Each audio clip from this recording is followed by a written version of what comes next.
Hello, everyone. So I hate to be the bearer of bad news, but this, unfortunately, is the sad reality. Most products, in general, fail. I've been an entrepreneur for over a decade now, and throughout that time, I've built dozens of products. Now, like a lot of people in this room, all my ideas started out as awesome, amazing ideas, but not all of them went on to become awesome products. Now, like anyone else, I would have liked to have seen more success than failure, but I knew that this was true. Good ideas are rare and hard to find, and you have to go through a lot of stuff that doesn't work before you find the true ideas that do work. So I was prepared for the search process, but what I wasn't prepared for was my cycle time. So this was a time from when I had the spark of my initial idea to the point when I knew whether I was going to keep this idea or get rid of it. And that was just too long of a time because I was cycling these ideas in about a 2-year cycle. And that was, frankly, too long. I did the math, and I realized that unless I invented a time machine next, I would have more ideas than time, and this became my personal mantra. Life's too short to build something nobody wants. And so I started introspectively looking at how I was building products and really wanted to answer this question, which is why do products fail, and is there anything we can do to avoid these types of failures? A quick Google search gave me a list like this one, which some of you may have seen in the past. You can look at this list and nod your heads at a lot of things and say, I can see why these products might have failed because they had no funding, for instance. The problem with things like these lists is that they tend to be only symptoms, not root causes. So I can show you lots of examples of companies that have very little funding that are super successful, and vice versa. So funding by itself doesn't cause success. It really is a symptom that we slap on at the end and say, this is why this product may have failed. And so if you go through all of these 12 items here, we can do the same thing. And you have to go deeper and ask yourself, what are some of these root causes of failure? And I did that, and I only found one reason that was the common factor across all of these, and that is the simple reason that we simply build something nobody wants. We waste needless time, money, and effort building a product that at the end of the day is not something that the market accepts, is not something that solves a problem, is not something that customers want. All these other things kind of manifest themselves. If you build the wrong product, you will eventually run out of funding because you're not going to find the customers to make a sustainable business model. Your team will probably leave you. Your product will eventually go from being this amazing idea to a poor product, and you probably will stop building it. So we can use that one cause and really explain away a lot of these other things. Now that, while helpful, is not still super helpful because we want to know how to avoid these types of failures. So we have to ask ourselves, why do we build things that nobody wants? And I went looking for patterns of how we build products. And this recurring pattern kept emerging in my search. So this on the far left here is the entrepreneur or the innovator that gets the spark of an idea. And the first thing we often do is tap into our resources. And again, I'm going to use the word entrepreneur and intrapreneur interchangeably because I know we have got kind of a mix probably in the room. But we tap into our resources and we lock ourselves up in the metaphorical garage or lab. And the first thing we want to do is bring our idea to life, which is code for go and build something, go and build out this solution. And so we start kind of very optimistic with lots of resources, lots of money in the bank, and eventually we start looking like this, and the product is still not done. So things always take longer than we expect, and so we come out looking for other additional resources. We show people what we have so far, but people don't see what we see. And so we have this half-finished product, but nobody understands what it does, and so we decide to go a different direction. So we go back into not the lab this time, we go out to the pitching circuit and we try to find stakeholders, people that have budget or money or investors that can give us additional resources or money so we can go acquire those things. Here too, the task is to get our idea across to them, and the investor or the stakeholder make us go through a very convoluted path of business planning and elevator pitching and forecasting, market analysis. Eventually, we communicate something to them, but oftentimes they too may not often see what we want, and that often will end up in a rejection. So this is the story that I saw playing out over and over again, is that the entrepreneurs or innovators had this amazing idea. They either spend all this time building a half-finished product and then getting stuck, or they try to go to their stakeholders who want to see traction, who want to see evidence of the idea working, but they can't really show that until they build a product, so you have this classic catch-22. And so this is where a lot of them get stuck and don't know how to proceed further with the idea. Now, when I look at this picture, I would say that this approach used to be the only approach we could take in a previous world when things were very expensive to build. Now things have changed, and this approach, in many ways, is backwards. So I'll explain this here in a second on what has changed. But what is a common pattern or a common assumption in this world is that the solution is king. So when the entrepreneur or innovator think of their idea, they see this awesome solution, and they believe that everything that they need to do is find a way to bring this solution to life. I call that the innovator's bias. Oftentimes because our first solution is often always wrong. You can look at it, statistical evidence of this. Most ideas go through drastic changes, not little changes, but drastic changes once they start engaging their customers and markets. And so the initial solution built to completion is not always going to work, and so that is a bias that we kind of live with.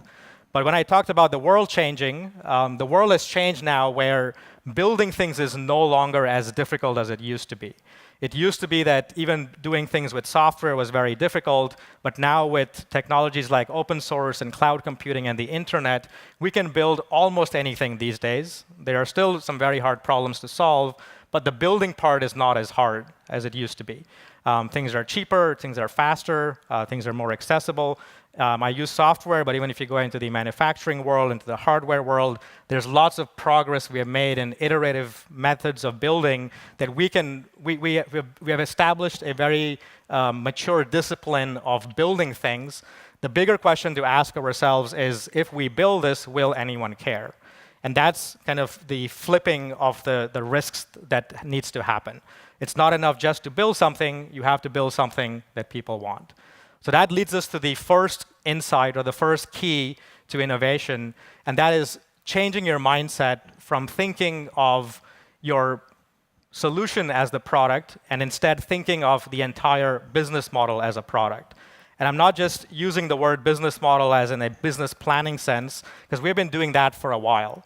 Maybe with a show of hands, how many of you have written a business plan before in any project? Maybe some. And keep your hands up if you enjoy that process. So I think we got mostly innovators in the room because all the hands went down. Some hands stayed up. Now the business planning process, again, very critical, very important. The problem with the business planning process, though, is that the people who make us write these things, whether they're stakeholders or investors, want to see a perfect plan. And they don't take the time to dissect the whole plan itself because they just want to make sure that you're thinking critically. They also know that once you start building or executing the plan, it's going to change. And so they just want you to do as much homework up front to try to get as far ahead so that you're not surprised, but we are always surprised. And so that's why I find this to be a helpful exercise, and you will see how I kind of draw the balance is that you can't over-plan, but you need to do some planning. So in more recent years, we have got this concept of the business model, the one-page business model. Some of you might have been exposed to that with Alex Osterwalder's work, the business model canvas or the lean canvas, which is something that I derived off of it. I'll show a picture of it for others. But this is a faster way of getting your idea down on a single sheet of paper. So it fits on one page. And it's basically a story of how you create, deliver, and capture value. Fundamentally, I look at starting things to be this simple. You don't have to talk about elaborate partnerships and scale and all of those other things. We just need to start talking about who is it we want to serve, so who is the customer, what problems do they have today, how are they solving those problems today, is there really any space for innovation here, or are they completely satisfied? Those are the fundamentals. If you can't even get past those 2 or 3 questions, there's no point trying to build something more elaborate than that. So this is the one-page lean canvas, which was kind of inspired by trying to answer those questions. So you'll see kind of front and center, well, it's kind of haphazard because this is derived off a previous canvas, but there are boxes for your customers, your problems, your solutions, and when you fill these out, you're really capturing a one-page story of what the beginnings of a business plan might look like. Now, what's different here is that this is all that there is to it. There's not like 10 other pages that you attach on top of this, because if you can't communicate your idea on a napkin sketch, it probably is too complex. It's probably too complicated. I'm not saying that you're going to have all the details out, but think of this as a conversation starter. If I have a one-page slide with my idea on it, and I had that on here, a number of you would quickly scan it and probably get 60 or 70% of the idea understood. And then we can have a very meaningful conversation to talk about the remaining 80% of what we need to talk about. And that's what's important here is that if you take a business plan, that's a document that doesn't get read. This one does get read. It leads to a conversation. What's also more interesting is that you look at these boxes, and I like to look at them as a playing tool. So think of them as Lego pieces. They are building blocks. You can use Lego pieces to build some very simple models like this one. You can use the same fundamental building blocks to build more elaborate models like this one. We can do the same thing with these canvases. You can take these basic concepts. Every business, no matter how complex, has customers. Those customers have problems. You have to reach those customers. You have to charge them some money because there's no business in your business model otherwise. So those are fundamental building blocks, and we can use them to describe very simple models like lemonade stands. We can also describe very complex models like multi-sided or marketplace types of models, all with these fundamental building blocks.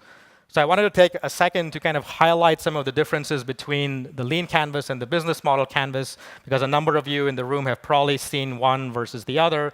And so the business model canvas was actually something that was finished by Alex Osterwalder as part of a PhD in Switzerland. It comes at it from what I consider a strategic consulting type of a mindset. It really looks at the business plan and tries to create a business model based off of that. So you'll see boxes like key partners and key activities, key relationships. And what I felt is that in the earlier stages, when you're trying to build something out of nothing, you have to go even more fundamental. So my goal, so maybe just a quick clarification on why I made the change.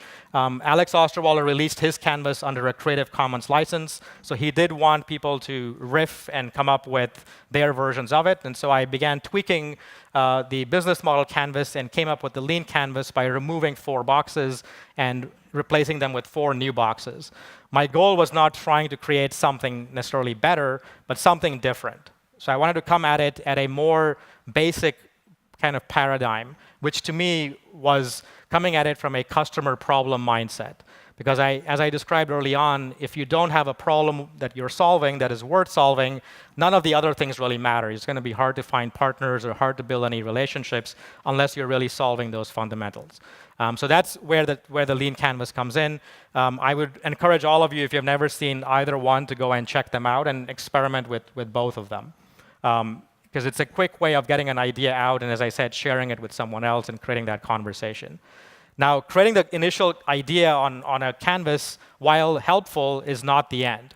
So I talked about how you have to shift your mindset from thinking of the solution to rather thinking of the business model as a product. Now, when we are building products, we have to do some kind of high-level architectural sketch. Say you're building a house, you don't just start putting up walls, you draw a sketch of some sort, maybe something more elaborate, but it could also just be a simple architectural sketch. That would be the equivalent of creating a lean canvas. The next step, though, is to then begin to assess a strategy or begin to assess what might be the riskier things in the idea. If you're building a house, you have to kind of look at the foundation. You have to make sure that you're not going to hit rock or what kind of soil you have. So there are some basic assessments that you're going to do, which is all about what the second step is about. And in the business modeling world, what we want to do is identify not necessarily what's easiest, but what's riskiest in the business model. For a lot of us, building the product is easy because we can go in the lab and spend enough time, money, and effort and build it out. But getting customers to use it or getting customers to pay for it, maybe not so easy. So those are the things you have to flip around and prioritize first. So if you've ever played this game, Jenga, it's a lot like playing the game of Jenga. It's not about removing just any pieces. You want to remove the weakest pieces out of your business model, so what you have left standing is a solid structure. So the job of the innovator then is not just to go build product and it's somebody else's job to take it to market. They are systematically de-risking that business model over time and communicating that to their stakeholders. Now, once you've identified risks, if you're familiar with the lean startup, that fits very nicely to the business modeling process because all these steps up until now have helped you identify your core assumptions. What are some of the core customer assumptions, problem assumptions in your business? Step number 2 helps prioritize which ones you might think are riskier than others. And then the lean startup methodology, which for some of you, I'll kind of quickly explain with this slide. This is taking ideas, taking a core assumption, and running it through an experiment loop, running it through a build, measure, learn loop, where we build something, put it in the hands of customers, and measure their reaction to it. So this might be as simple as building up a landing page, driving some traffic to it, and seeing the people actually engage with that landing page. It might be a customer conversation. It might be a pitch. It might be a PowerPoint presentation. You can use all kinds of things to describe your idea to your customers, and you're not asking them, do you like this or what do you think about it? You're actually driving them to an action like sign up or let's set up a follow-up meeting, and you're measuring those actions to see, are they really going to move in a direction from being unaware to becoming a potential customer of yours? And eventually you want to take them all the way and make them a customer. Now, that whole process is an iterative process. So you start with the canvas, you identify risks, you run experiments. Not everything is going to go as planned, and that is a built-in assumption in this methodology, is we're going to get surprises, and that's the feedback loop from your experiments, which will help you inform your next set of risks and help you modify your business model from there. So this, in many ways, is the one-page summary of what a running lean type of business model development process might look like.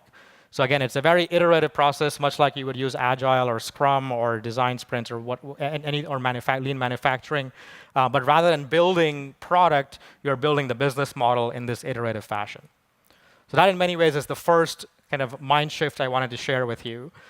The second one is one of cultivating a search versus execution mindset. Now, when we think of business plans, there too, we have more of the latter. We think of executing, creating this perfect plan, and then creating a Gantt chart, and then just executing it. We know we've got fixed budgets, let's go for this. And very soon we realize that most of our assumptions are falling apart, and then we start kind of playing the thrashing game, trying to update the plan kind of on the fly. The problem with the execution mindset, though, is that when you're doing new product introduction or new innovation, you don't quite know what you don't know. And it's very typical to execute your way to what we call a local maximum. So this is a computer science or mathematics problem that people in the room with that background have probably seen. It's called the local maxima problem. The way that you visualize this is you assume you're that parachuter with a blindfold. Your task is to get to the highest mountain in the landscape. Now, if you landed kind of close to the small hill, because you're blindfolded, you can't see very far, so you might feel your way and get on top of the small hill, take off your blindfold, and then realize you never saw the mountain that was just next to you. When we get into execution mode, when you're very clear on what you want to build, who you want to serve, it's also very common to get into that local maxima problem because you're just focused on execution instead of looking around. And so what we want to do instead is really do some split testing, even with the business model. We want to test many possible variants. So because things like the canvas are so easy to play with, even in the ideation stage, I recommend that people create multiple variants. So start with your initial idea, maybe time box it, give yourself half a day at most to create that first canvas, but then spend the remaining half taking a step back and asking yourself, what if we change up the problems? What if we change up the customer segment? What if we change up the way we charge money? Instead of a subscription, what if we did another type of a model? So you can experiment with many models. You can put them and play with them. Some of them are going to be outright silly, but that's the idea of brainstorming, is you want to create a short list of possible ideas and then take them to the next stage in this parallel fashion. So you're not executing on one, you're really testing multiple models in parallel. So for each of those models, you would identify what's riskiest. In this slide, I kind of just use the same icon everywhere, so you can see the red spots in the same. It doesn't have to be.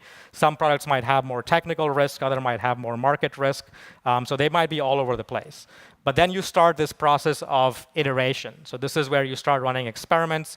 Typically, your first assumptions are really about getting your customers and their problems right. So you might run some experiments there, which is just a fancy way of saying, go and talk to your customers and see if they really have these problems, see if there's evidence of pain, ideally monetizable pain. You might come back and say, some of these Canvas's problems are being served, so we're going to get rid of them. But you can see there's a narrowing down that starts to happen. You might get into the second phase of iteration where you start to build up some solutions. What we try to get to here is problem solution fit. Is can I go to a customer, describe a problem, they say, yes, I have that problem, show them a solution, it could even be just a demo, and them say, yes, that fits, we want that solution, and you can test a lot of things in that process. So that's what you want to drive to in that second stage. Here too, you can see there's going to be a narrowing down. Some of these canvases won't survive. And eventually, you take your product through these different stages of problem, solution fit, product market fit, and then eventually scale. So the thing to highlight here is that this is not an execution of one idea. It's really an exploration of many possible implementations of an idea in parallel. Now, you can't do that forever, because at some point, you're going to run low on resources, and you can't spread yourself too thin, so you're going to have to get rid of things. But that is what this process is about. It's really about finding the signals and the noise and then doubling down on them. The last thing I want to share with you is this idea of giving yourself permission to scale in stages. So again, especially if you're in a big enterprise, you have got successful products, you've got customers. When you launch a new product, the mindset is we already have customers at scale. Let's get to scale as quickly as possible. So you start worrying about all kinds of things. How will my customer service scale? How will my server scale? How will my quality of service sales? So you start worrying about all these scaling things, which also adds time to launch. What if that product was not something worth scaling? Then what? You've spent 6 months trying to get ready to launch a product, but it was not something that was even worthy of launching. Then what? So you have to give yourself permission to take every product through that process I just showed you, which is start with the ideation phase and systematically test the idea through those 3 stages. Now, you might go very fast, and that's great, but you might also take your time and go step by step. So to kind of show this one in action, I'm actually going to use Tesla as a case study. So a lot of you know Elon Musk and the Tesla story. Elon Musk had a very big vision back in 2005, 2006, when he took over the company, which was to create an all-affordable electric car. Now, that was a big problem to solve, and there were lots of risks. So he had never built a car company before. He came from the internet, and sure, he was doing some space things back then, but he had never built an automobile before. So he'd have to know how to get smart about running factories, how to hire automotive engineers. There are tons of risks associated with that. The company had never built any cars, so would people even trust them? Right? So how do you build kind of those types of things? If you do build an electric car, people would need to charge them. Well, should we build charging infrastructure first? So you have got that as well. It was just a massive undertaking. But the way they broke this down is said, instead of us worrying about the 1,000 cars sold, what if we worry about just the first car sold? How do we get the first car sold? So if I went to somebody and said, buy my car, what would be their biggest objection?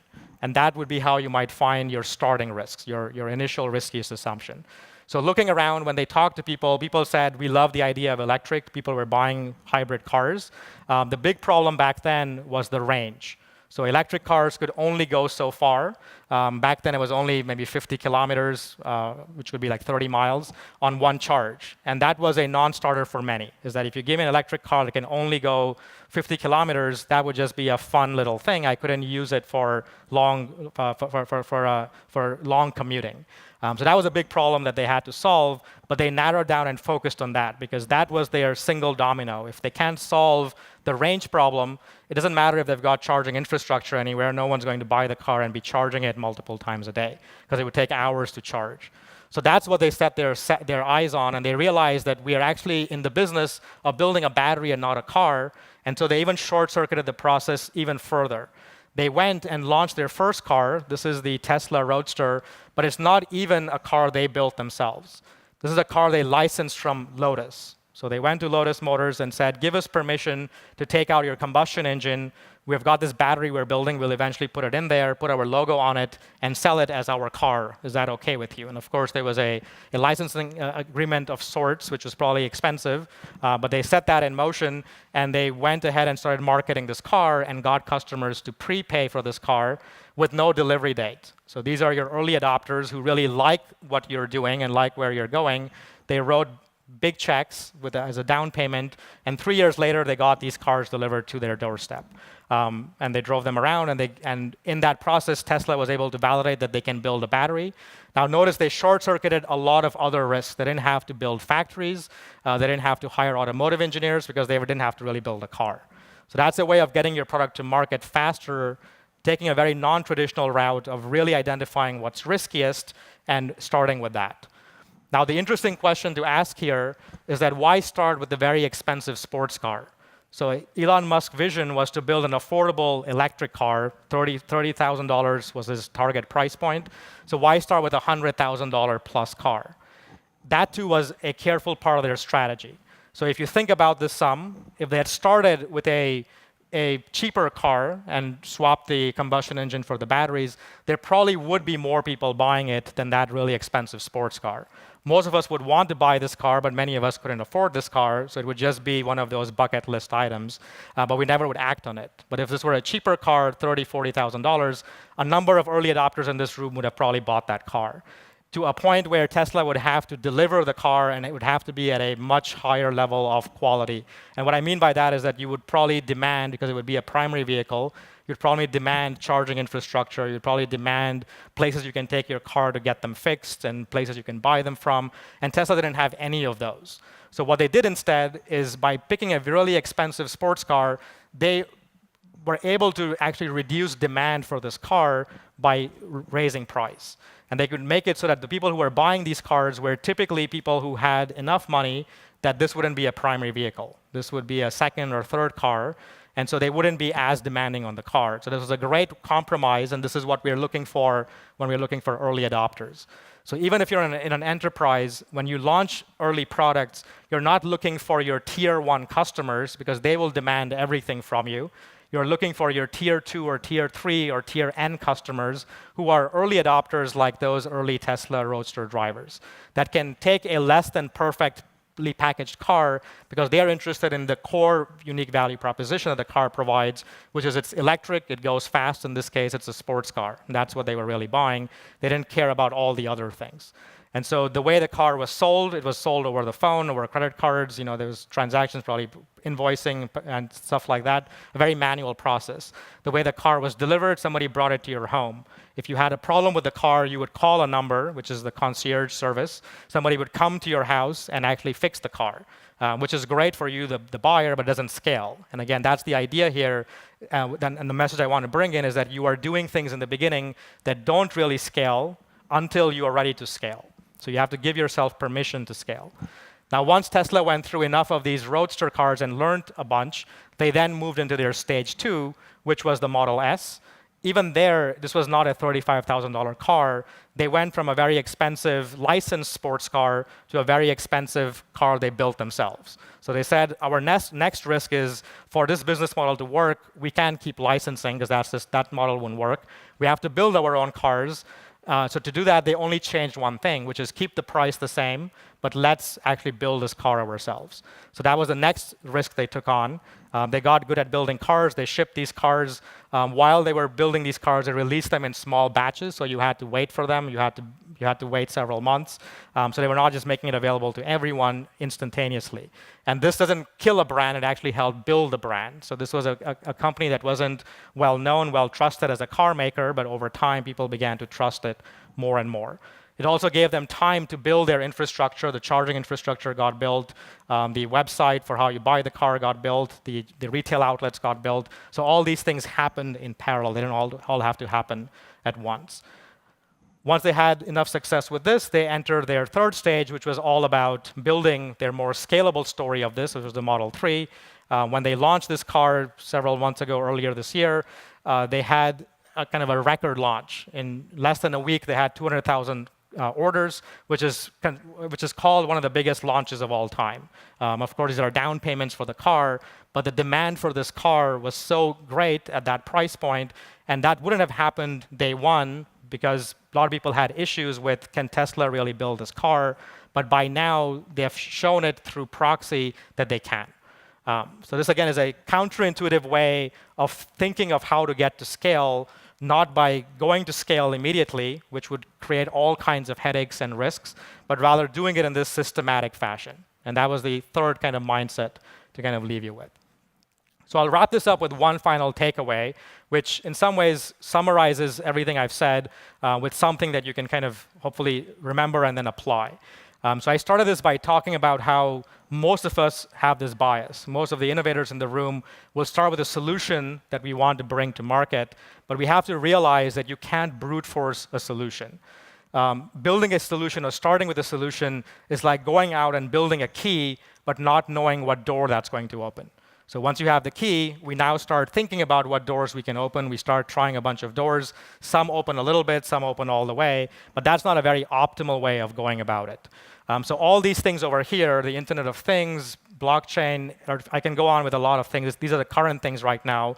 All these are examples of solutions. So lots of companies are exploring these technologies, but these technologies are just inventions. True innovation is about taking an existing invention and turning it into a working business model. And that requires discipline. To be able to do that, you have to not just focus on the solution, you have to shift this around and start thinking about the doors you want to open. So what customers do you have? What problems are they struggling with? What jobs are they trying to get done? And do any of those technologies make those things better? Do they actually solve something substantially where you can remove a bunch of steps or save them a lot of money? And in that process, you then identify those possible solutions, build those out, and I guarantee you then start building keys to doors that actually take you places. That's all I have. Thank you very much.